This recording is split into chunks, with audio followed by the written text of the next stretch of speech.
Donc les Aryas et les Dravidias, c'est supposé être les deux grands peuples qui sont en Inde, les deux grands foyers de population indiens. Les Aryas sont supposés venir des plaines d'Iran. On est en moins 1500 avant Jésus-Christ, hein, donc c'était il y a un moment. Et ils sont arrivés du coup en Inde, où il y avait déjà une population locale qu'on appelle aujourd'hui les Dravidias. Donc tout ça, on le sait, on remonte ces questions-là grâce à la linguistique. C'est la linguistique qui nous aide à faire ces différences. Et comme je disais, la question c'est quand on a commencé à traduire le Veda, donc c'est un recueil de livres sacrés en Inde. C'est des Anglais qui ont commencé à le traduire. On est au milieu du 19e siècle. Et quand on lit la traduction, on peut se demander s'il n'y a pas eu une surimposition des idées coloniales de l'époque. Parce que dans certaines traductions, on voit que c'est traduit, les Aryas sont blancs de peau et les Dravidias sont noirs. Et donc on a une question raciale hein, tout de suite entre les Aryas et les Dravidias. Les Aryas sont décrits, c'est un livre écrit par les Aryas. Donc les Aryas vont toujours se mettre en valeur, hein, bien évidemment. Mais du coup, dans ce livre, les Aryas se mettent en valeur, ils sont plus équipés techniquement, ils sont plus ingénieux, ils sont meilleurs que les Dravidias qui sont noirs. Mais dans d'autres traductions, des traducteurs ont fait des choix différents et ont opté pour une traduction plus métaphorique, la lumière contre l'obscurité. Mais du coup, on n'a plus du tout de question de race ou de couleur de peau. On n'a plus de conflit lié à la couleur de la peau. Et donc c'est là aussi là qu'on voit que l'importance de la traduction en fait. Donc ça c'est la première piste, Arya Dravidia. La deuxième piste qu'on peut relier aussi à ça, c'est les castes. Donc on l'a dit, les brahmanes, c'est ceux qui sont en haut de la pyramide sociale en Inde. Donc c'est la caste des prêtres. Et ils sont censés être clairs de peau, plus clairs que les autres. Mais en fait, quand on fait des études, en fait, tout simplement quand on regarde dans une famille de brahmanes, déjà on voit que personne n'a la même couleur forcément, qu'il y a beaucoup de couleurs différentes et qu'il peut y avoir des gens très foncés comme des gens très clairs. Et même les Anglais, quand ils ont voulu prouver en fait que les brahmanes étaient clairs de peau et que le bas de l'échelle sociale était foncé de peau, ils n'y sont pas arrivés. Ils ont fait des grandes enquêtes qu'on appelle les enquêtes anthropométriques, où ils ont mesuré tout un tas de mesures, la taille du nez, l'écartement entre les yeux, etc., pour établir des typologies physiques. Des typologies physiques qui sont, plus on est haut dans la hiérarchie, plus on est proche des Aryas, et plus on est bas dans la hiérarchie, plus on est proche des Dravidias. Mais ils ont été obligés de se rendre compte que ce n'était pas possible, qu'il y avait des brahmanes dans chacun des 8 types physiques qui ont été mis en place, et qu'il y avait des intouchables qui pouvaient aussi avoir des caractéristiques claires de peau, etc. Donc en fait, la couleur de la peau n'a pas pu permettre de hiérarchiser les castes. Mais même si ça n'existe pas, c'est une idée qui est très présente dans la société. Et c'est l'idée dominante dans la société. Dans la société, que ce soit vrai ou non, on pense une équivalence entre haute caste et clair de peau, basse caste et foncé de peau. L'équivalence, elle est tout le temps faite.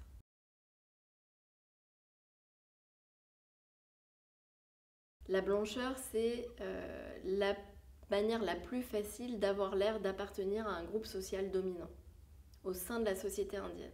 Parce que ça véhicule différentes notions comme, on a dit, la réussite. Donc le haut de la pyramide sociale, on est brahmane ou haute caste en tout cas, on n'est pas des basses castes. Et aussi modernité. Il y a un clivage entre... quand on va parler anglais, on va être clair de peau, et quand on va parler hindi, on va être foncé de peau, on va être campagnard un petit peu, si je puis dire.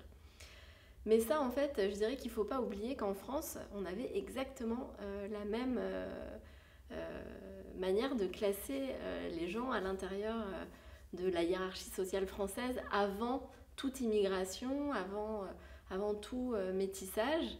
Les gens les plus clairs de peau étaient les gens oisifs qui pouvaient rester, se protéger du soleil, rester confortablement dans les murs de leur château fort. Et ceux qui avaient le teint basané, ça veut dire bronzé non, tanné par le soleil, étaient ceux qui travaillaient dehors. Et bien c'est pareil en Inde.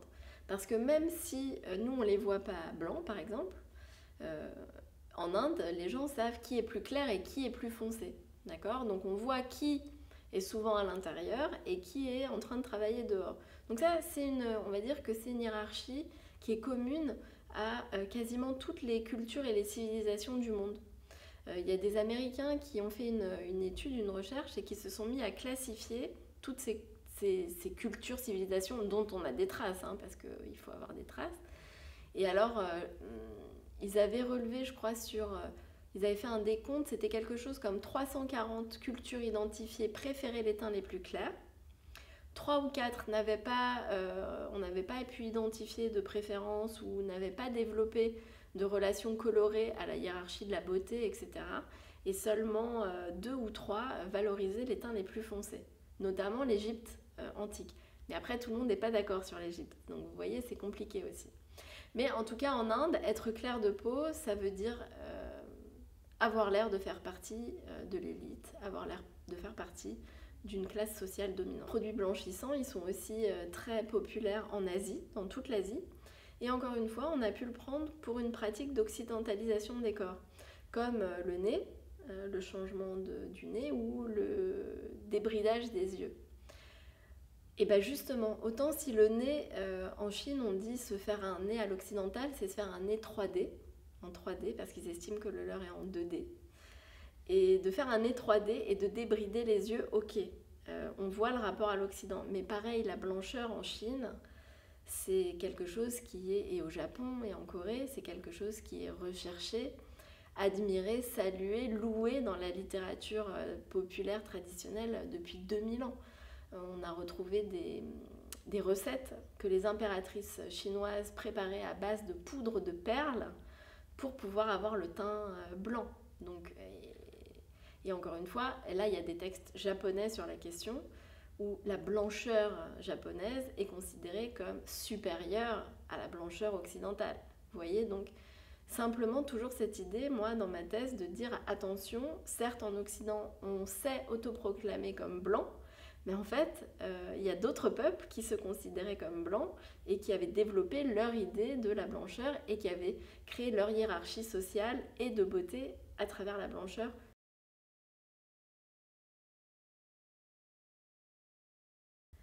Krishna, c'est avant tout un avatar de Vishnu.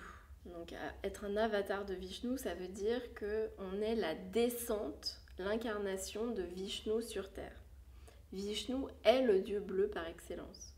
Vishnu, il est bleu, il y a plusieurs interprétations de son bleu, mais il est bleu parce qu'il vit dans l'océan cosmique. Il est le reflet de l'océan cosmique, de l'univers, de l'immensité du ciel. Bleu en Inde, c'est aussi, et ça c'est pour Krishna, le bleu foncé. C'est une couleur qu'on ne connaît pas chez nous, c'est bleu-gris foncé, c'est la couleur annonciatrice de la mousson. Et donc ça, c'est une couleur éminemment positive, parce que la mousson en Inde, c'est la vie en fait. À partir du moment où elle arrive, on sait qu'on va survivre. La récolte va pouvoir... l'eau arrive, l'eau apporte la vie. Donc c'est du positif. Krishna, c'est un homme. C'est très récent que ce diktat de beauté concerne les hommes. Normalement, les hommes, ils sont beaux et virils en étant foncés. Ils peuvent être foncés. C'est pas aussi fort que pour les femmes. C'est un diktat qui n'était pas appliqué spécifiquement aux hommes avant cela, au contraire. Et Krishna, il peut être beau justement grâce à cette peau, parce que c'est cette couleur bleu sombre. Si je transpose, on va dire dans un mot du 21e siècle, c'est sexy. Krishna, c'est le dieu de l'amour. Le fait qu'il vive chez des paysans, c'est parce que c'est le dieu le plus proche des humains. C'est ce qui va permettre aussi qu'il soit adoré par les gens, les petites gens, pas forcément des hautes castes. En fait, il est proche des hommes. C'est pour ça qu'on peut l'aimer autant. Et la blancheur divine, cette domination de la blancheur aussi, c'est parce que c'est une couleur qu'on attribuait aux dieux. À certains dieux, quoi. Pas Krishna. Krishna, il est un peu plus comme tout le monde. Il est plus foncé. Et il y a aussi cette question de, mais ça c'est une thèse qui est pas vérifiée, qui fait beaucoup de débats, hein, c'est très compliqué. Est-ce qu'il est foncé pour symboliser les Dravidias? Et est-ce que du coup c'est la preuve qu'il y a eu un syncrétisme entre l'hindouisme qui vient des Védas et les religions locales qui étaient déjà présentes en Inde? Bah, possible. Mais c'est le bleu de Vishnu. Et c'est bleu, c'est pas basané par le soleil. C'est une couleur divine. Et c'est la marque en fait de son lien avec le Dieu suprême. Et ce qu'on voit dans les images, c'est que parfois, il est même plus représenté avec sa peau foncée. Il est représenté clair, blanc. On peut faire aussi le même constat avec Rama. Rama qui est le prince idéal, qui est l'homme parfait. Et bien Rama, comme c'est un avatar de Vishnu aussi, il est foncé, il est bleu. Mais ces deux-là, dans des créations plus contemporaines, dans des lithographies bon marché qu'on peut trouver à Paris, hein, à Gare du Nord, etc., souvent ils sont bleus, que je qualifie bleu iceberg. Et du coup, c'est presque un bleu blanc. C'est pratiquement plus c'est plus un bleu qui fait référence à une couleur foncée. C'est un bleu qui fait référence à une couleur blanche, en fait. Donc, ils ont été éclaircis. J'ai cette théorie un peu qu'il y a eu un éclaircissement de Krishna et de Rama dont on est en train de masquer la couleur foncée pour les remettre dans cette compréhension plus globale de cette association entre blancheur, divinité, beauté, puissance.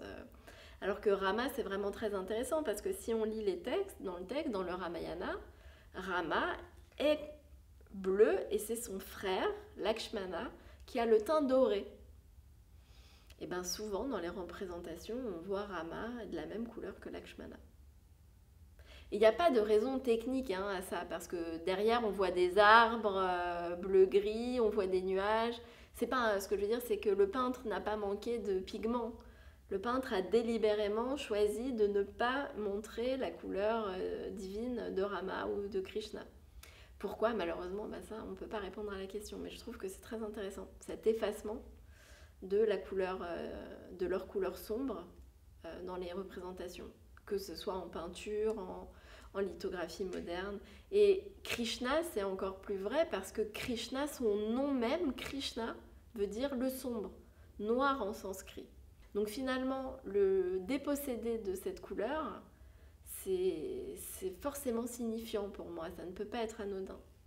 Vert et bleu, en fait, c'était la même chose pendant très longtemps. D'accord. Il n'y avait pas de différence entre le vert et le bleu. Les Indiens n'ont pas développé le même système de couleurs que nous. Ils n'ont pas divisé bleu, rouge et jaune d'un côté, couleur primaire et couleur secondaire. C'est pas la même hiérarchie. Et bleu et vert, bleu foncé et vert foncé, c'était interchangeable. C'est ce qui le rattache à Vishnu. C'est la seule chose qui le trahit en fait. Il est parmi les hommes, mais il a cette couleur divine. Et le bleu est... un Indien ne peut pas se méprendre. Le bleu de Rama et de Krishna, on voit Vishnu derrière. Il n'est pas noir, il est cette couleur nuage des moussons. C'est vraiment ça sa couleur. C'est comment dire, Kali est noir. Et Kali, c'est un autre mot pour noir.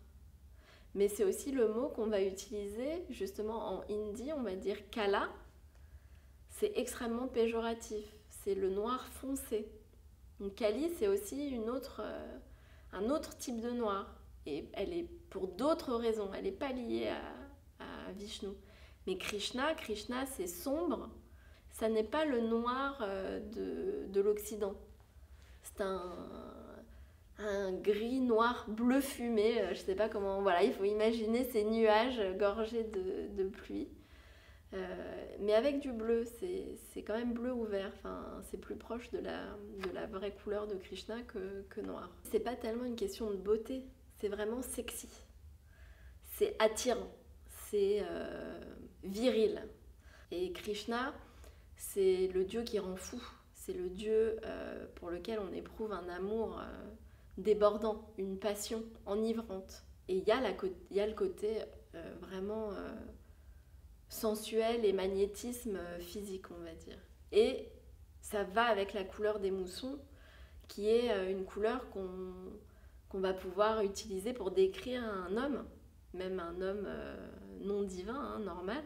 Ça va être c'était, c'est un peu en train de changer, c'était un critère de beauté très important. Et jusqu'à pas si longtemps, dans les films, on pouvait pas, par exemple, voir une héroïne très claire et un héros plus foncé, mais parce que il était juste ce qu'il faut, si vous voulez, de foncé, qui n'était pas trop foncé, mais qui représentait cette virilité, cette force, ce courage. Et le fait qu'il soit un peu foncé comme ça aussi à l'écran, ça met encore plus en valeur la blancheur de l'héroïne, en fait. C'est un jeu de contraste.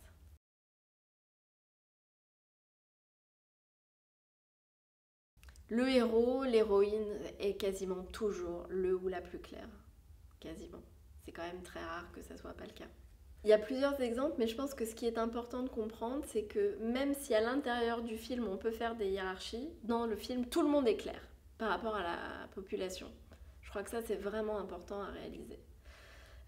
Par exemple, moi la première fois que j'ai vu un film Bollywood, j'étais en Inde après un voyage et je me suis dit mais qu'est-ce que c'est que ça? J'ai jamais vu des gens comme ça à l'écran, je les ai jamais vus en un mois de voyage. Je ne dis pas du tout que quand on regarde un film français, quand on sort dans la rue en France, on voit exactement la même chose, mais je pense que l'écart est moins grand. Donc, dans le film, il y a des hiérarchies colorées, mais quand même toujours garder à l'esprit qu'on est dans des teintes beaucoup plus claires que dans la population générale. Et ensuite, oui, parfois, le héros n'est pas forcément celui qui est le plus clair, mais parfois et souvent, c'est parce qu'il a un rôle de méchant. Shah Rukh Khan, qui est la super grande star du moment, hein, qui ne cesse de se réinventer, il a commencé et il a marqué les esprits avec des rôles dont personne ne voulait parce que c'était pas des rôles positifs. C'était un rôle d'un meurtrier, un stalker. Donc personne, les grandes stars de l'époque, elles voulaient pas faire ça. Et Shah Rukh Khan, il est plus foncé que tous les autres. Il en parle beaucoup, il y a beaucoup de vidéos de lui où il en parle ouvertement. Pour la planète Bollywood, il est assez foncé, il a un teint un peu normal. Et du coup, au début en tout cas, eh ben, on changeait pas trop sa couleur quoi, dans le film, parce qu'il avait des rôles de méchants. Et petit à petit, il y a ça aussi, le cinéma c'est l'art de l'apparence, hein, c'est la magie. Même si on voit les acteurs clairs à l'écran, ça ne veut pas dire qu'ils le sont dans la vie. Hein. Il y a du maquillage, il y a de la lumière. Et le procédé cinématographique lui-même, la caméra elle-même, elle éclaircit. Elle a besoin de beaucoup de lumière, donc on est tous beaucoup plus clairs qu'on ne l'est en réalité à la caméra.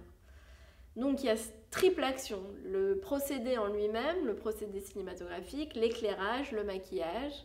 Maintenant, bon, le Photoshop, hein, VFX, etc. Tout le monde peut avoir n'importe quelle couleur, presque. Et du coup, on ne sait pas en fait quelle couleur ils ont en vrai.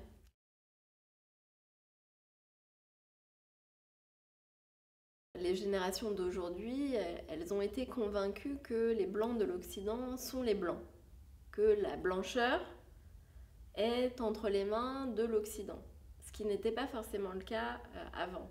La blancheur avait une résonance locale. Aujourd'hui, c'est vrai que la blancheur a une résonance occidentale chez les jeunes générations, parce qu'ils sont exposés beaucoup plus que d'anciennes générations à la blancheur occidentale. Mais Bollywood en joue beaucoup de ça. Par exemple, si on regarde des films qui se passent à Londres ou à New York ou en Australie, je vous mets au défi de repérer les acteurs indiens, parfois, dans la foule. Si on oubliait que c'était les héros du film, leur couleur de peau, en tout cas, ne les distingue pas des gens qui sont autour d'eux, à New York. Donc il y a cette idée de dire, nous sommes blancs comme tout le monde. Nous sommes aussi blancs que la majorité des gens à New York ou à Londres ou à Sydney. Et que quand on est dans une foule mondialisée, on est du côté des blancs et on n'est pas du côté des non-blancs, on va dire. Donc ça c'est venu avec les films début des années 2000 ou qu'on va appeler les films de diaspora, où justement les héros et les héroïnes sont, comme je l'ai dit, à Londres, à New York, à Sydney, à Paris. Il y a eu un film à Paris, Béficré. Et du coup, c'est des bruns, mais bruns aux yeux marrons, mais à la peau claire, quoi. On fait pas la différence. Produits blanchissants, ils sont aussi très populaires en Asie, dans toute l'Asie. Et encore une fois, on a pu le prendre pour une pratique d'occidentalisation des corps, comme le nez, le changement du nez ou le débridage des yeux. Et bien justement, autant si le nez, en Chine, on dit se faire un nez à l'occidental, c'est se faire un nez 3D, en 3D, parce qu'ils estiment que le leur est en 2D. Et de faire un nez 3D et de débrider les yeux, ok, on voit le rapport à l'Occident. Mais pareil, la blancheur en Chine, c'est quelque chose qui est, et au Japon et en Corée, c'est quelque chose qui est recherché, admiré, salué, loué dans la littérature populaire traditionnelle depuis 2000 ans. On a retrouvé des recettes que les impératrices chinoises préparaient à base de poudre de perles pour pouvoir avoir le teint blanc. Donc, et encore une fois, là il y a des textes japonais sur la question où la blancheur japonaise est considérée comme supérieure à la blancheur occidentale. Vous voyez, donc simplement toujours cette idée, moi dans ma thèse, de dire attention, certes en Occident on s'est autoproclamé comme blanc, mais en fait il y a d'autres peuples qui se considéraient comme blancs et qui avaient développé leur idée de la blancheur et qui avaient créé leur hiérarchie sociale et de beauté à travers la blancheur. C'est un phénomène qui pour moi dépasse les questions de la beauté.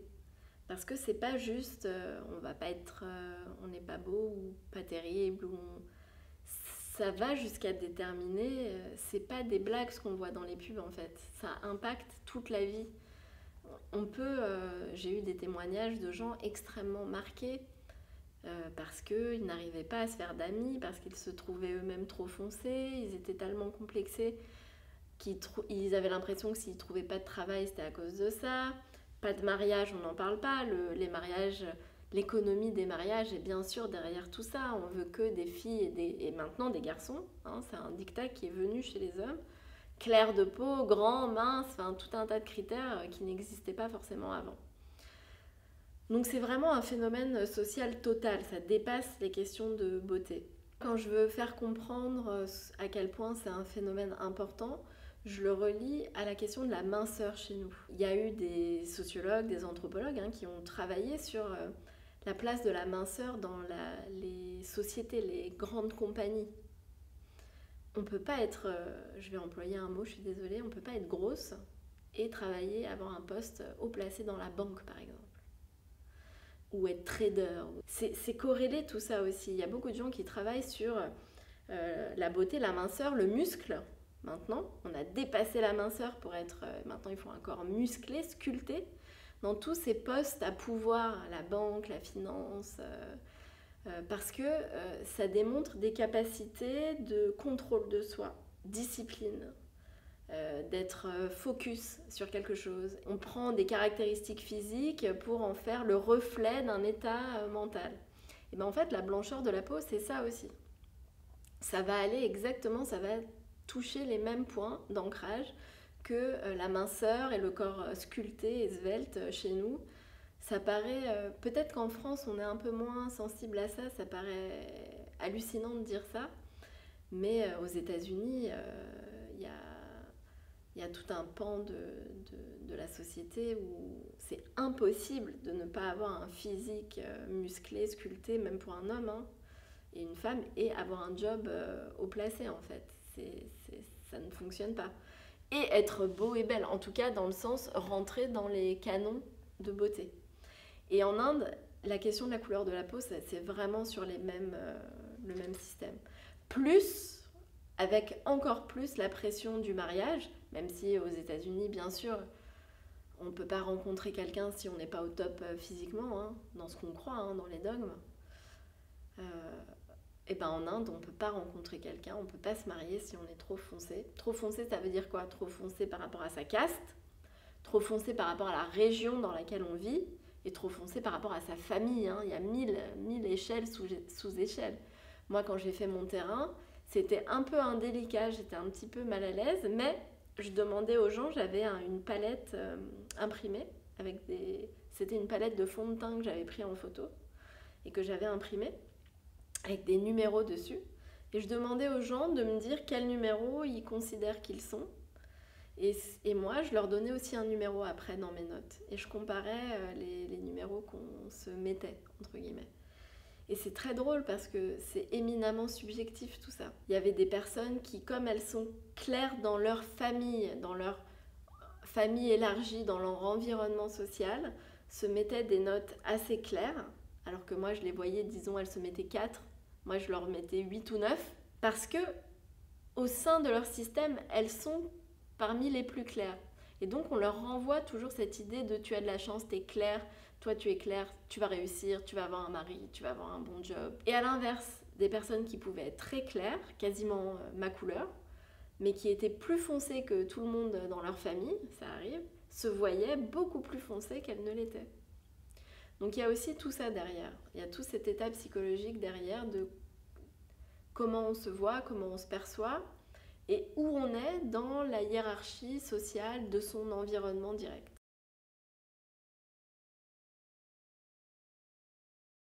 Vu la place des médias dans notre société, ça passerait tout simplement par déjà arrêter de camoufler les vraies couleurs de peau des acteurs.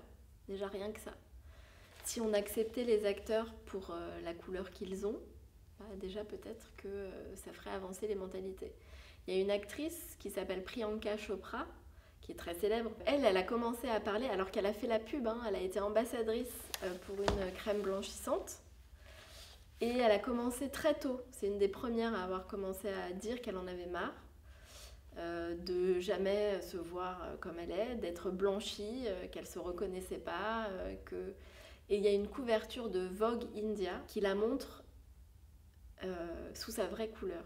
Et là, le choc est saisissant en fait. La différence entre Priyanka Chopra dans la pub blanchissante et Priyanka Chopra sur cette couverture de Vogue, à se dire que même ils ont fait l'inverse, ils l'ont un peu foncé quoi. Et bien là, on voit que Priyanka Chopra finalement, elle a la couleur des gens qu'on voit en Inde.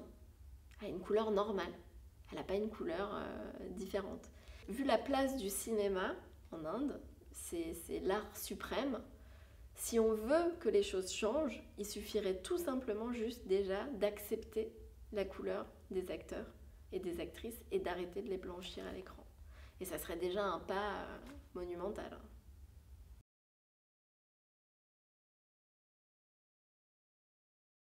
Alors je pense que peut-être à la différence de ceux que vous avez déjà interrogés, il y a une différence qui est majeure.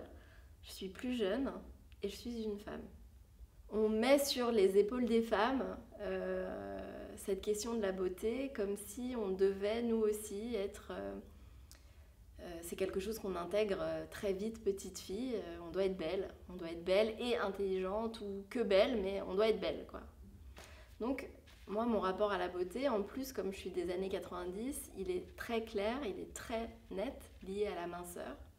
Je dirais même la maigreur, parce que quand je regarde des films de cette période, maintenant, je me sens mal à l'aise quand je vois la maigreur de certaines actrices.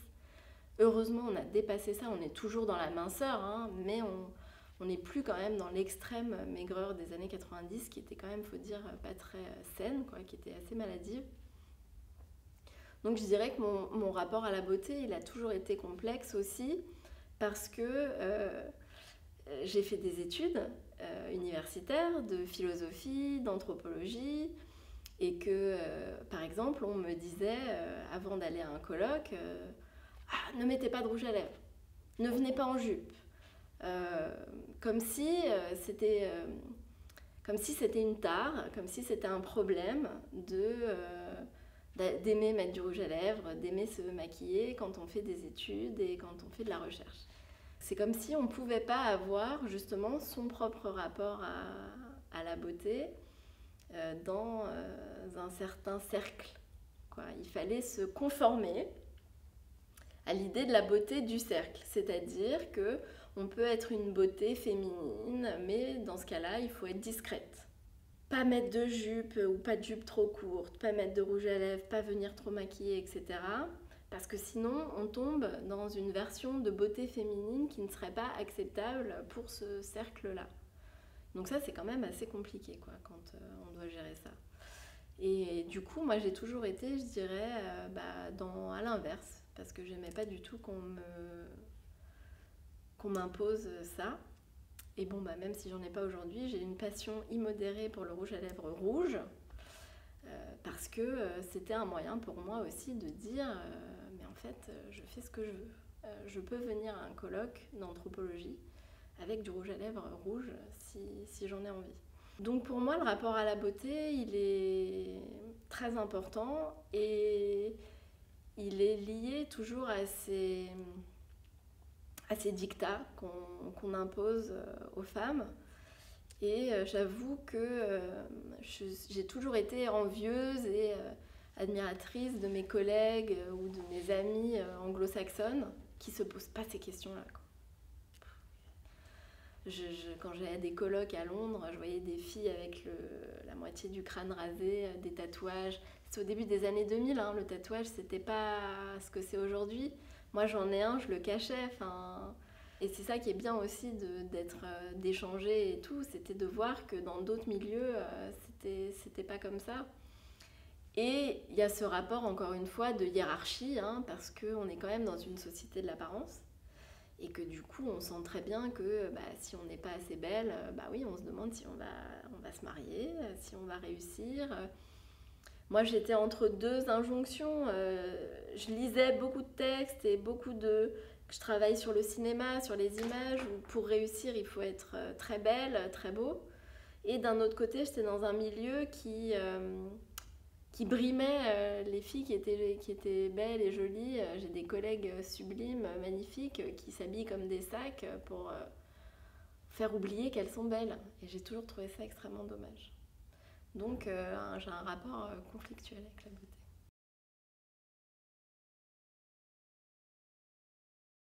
C'est assez traditionnel souvent, hein, dans Bollywood. On va dire que les critères un peu traditionnels, c'est il faut avoir des longs cheveux épais et bruns. Il faut avoir les yeux de la forme des pétales de lotus, les lèvres de la couleur du lotus rose. Ça, ces critères-là, c'est des critères qu'on trouve dans la poésie. C'est comme ça que les femmes étaient décrites, l'être aimé était décrit dans la poésie. On utilise beaucoup le lotus, toujours, soit pour sa forme, soit pour ses couleurs, parce qu'il y a plusieurs couleurs. Et pour le visage, quand on veut faire référence à la blancheur, on va utiliser souvent la forme et la couleur de la lune, par exemple. Donc c'est bien la preuve aussi, encore une fois, que la blancheur a une résonance locale. On va faire référence à la couleur de la lune, pas à la couleur des Aryas ou pas à la couleur des Blancs, quoi, des Occidentaux. Et après, évidemment, il y a tout la manière de se parer traditionnelle, le col sous les yeux, le bindi qu'on va mettre sur le front, les bijoux spécifiques, les bijoux de tête, les boucles d'oreilles, les bracelets de cheville. Et normalement, en fait, tout ça s'accompagne aussi d'un parfum. Bon, on ne peut pas le sentir, le parfum, mais c'est un des ornements de beauté traditionnelle. Et dans Bollywood, c'est pas révolutionnaire, quoi. C'est vraiment des critères assez traditionnels. Quand la jeune femme est habillée traditionnelle, quand elle est habillée à l'occidental, ça va être différent. Ça dit aussi de quel type de personnage on parle. Quand on est habillé à l'indienne ou à l'occidental, on n'est pas le même type de personnage. Une fois, je regardais un film tamoul, cette fois-ci un film du Sud, et la chanson est super, c'est une chanson que j'adore, et on voit la pin-up, quoi, la starlette du film, descendre les escaliers d'un pas chaloupé, elle fait comme ça, elle est en mini-top, mini-jupe, le talon comme ça, enfin bref. presque quelque chose de... Pour nous, c'est marrant parce qu'elle est habillée à l'occidental, entre guillemets, mais une version qui n'existe pas. On verrait jamais quelqu'un habillé comme ça en Occident. Et elle descend les escaliers d'une démarche très chaloupée. Et tout à coup, on voit, donc c'est au cinéma, hein, donc on voit cette jeune fille descendre les marches. Et tout à coup, on voit un éléphant, on voit les fesses d'un éléphant qui font le même mouvement. Et moi, je me suis dit, mais c'est bizarre quand même. Et on revoit la jeune fille, l'éléphant, la jeune fille, l'éléphant. Et j'en discutais avec une amie indienne, et bon, elle a rigolé, et elle me dit, mais oui, parce que en fait, dans les critères de beauté, la rondeur des fesses de l'éléphant, c'est très positif. Et donc, le réalisateur était juste en train d'associer deux images qui pour moi étaient totalement contradictoires, puisque nous, on associe l'éléphant à la grosseur ou quelque chose de plutôt négatif, alors qu'en Inde, on utilise l'idée de la rondeur de l'éléphant pour décrire les rondeurs des hanches féminines, et c'est très positif.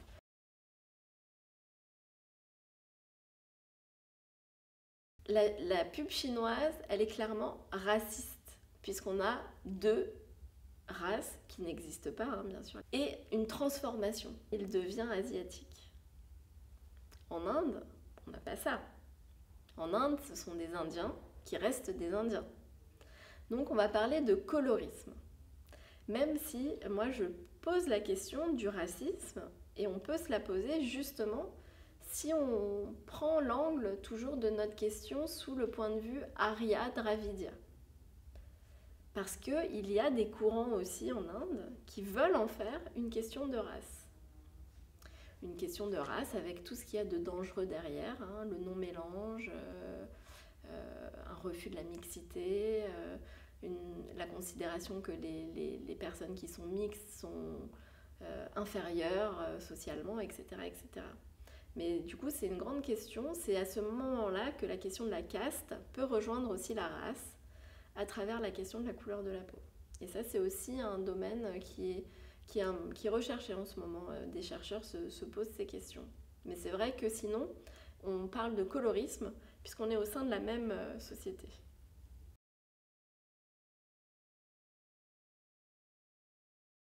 La régression, je ne vais pas pouvoir en parler malheureusement parce que ça fait trop longtemps que j'y suis pas allée et justement j'aurais bien besoin de faire un nouveau terrain de recherche parce que en fait une de mes pistes en 2011 quand j'ai commencé à me questionner sur ces sujets était de lier l'extrême droite hindoue déjà en 2011, même avant l'arrivée au pouvoir de Modi, et la blancheur.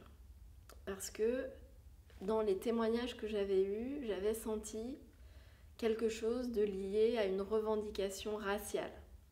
Moi, on me disait, certains, pas tous, mais on me disait, je suis blanc à l'intérieur, tu ne le vois pas, mais mon peuple est arrivé, il me ressortait la théorie des Aryas, mon peuple est arrivé il y a 2000 ans du Caucase, c'est nous les vrais blancs. Il y avait une revendication, confrontation de qui sont les vrais blancs. Et il disait, moi, nous, on vient du Caucase, comme dans le sens, vous les Occidentaux, vous n'êtes même pas les vrais blancs, parce que vous n'êtes pas les Caucasiens. Et il disait, ça fait 2000 ans que ma famille est là, donc ma peau a foncé à cause du soleil. Et ça, c'est un type de témoignage et de réflexion que j'ai eu beaucoup dans le Nord. Et j'avais envie, mais je ne pouvais pas tout faire, donc j'avais envie de suivre cette piste et de l'affiliation politique de ces personnes. Parce qu'il y a aussi beaucoup de textes, hein, il y a des liens assez forts en fait entre l'extrême droite indienne et l'extrême droite occidentale, ne serait-ce que dans les fondements, en fait, dans la manière dont ça a été pensé par le premier penseur Savarkar, le penseur du 19e, qui a puisé toutes ces idées chez les Occidentaux. C'est vraiment un axe qui n'est pas à sous-estimer, la revendication raciale de l'hindouisme. Et donc la blancheur va jouer un rôle encore plus important parce qu'elle va se greffer en fait, elle se greffe déjà à cette revendication raciale de pureté de l'hindou, même si elle n'est pas visible.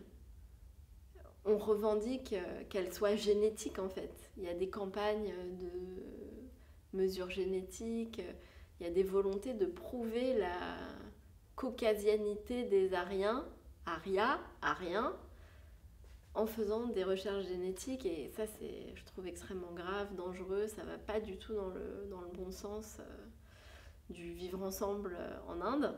Il y a eu un petit sursaut, c'était assez drôle, ça vous en trouverez aussi plein de traces sur internet. Au moment de l'affaire George Floyd aux États-Unis,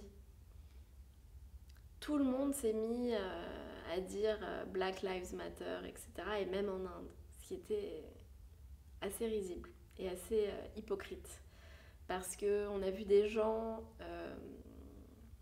s'insurger contre ce pouvoir blanc sur les noirs, des gens qui pratiquent cette domination et cette oppression dans leur pays sans s'en rendre compte même finalement. Et donc il y a eu un changement. La marque Fair & Lovely, qui existe depuis 1978, qui est le leader mondial des produits blanchissants, a changé son nom, mais elle a changé que son nom. Enfin, je veux dire, les publicités ont à peine évolué, le message n'a pas évolué, ça a été un petit coup marketing pour faire plaisir à deux, trois revendications, mais ça n'a pas ébranlé la hiérarchie coloré-indienne.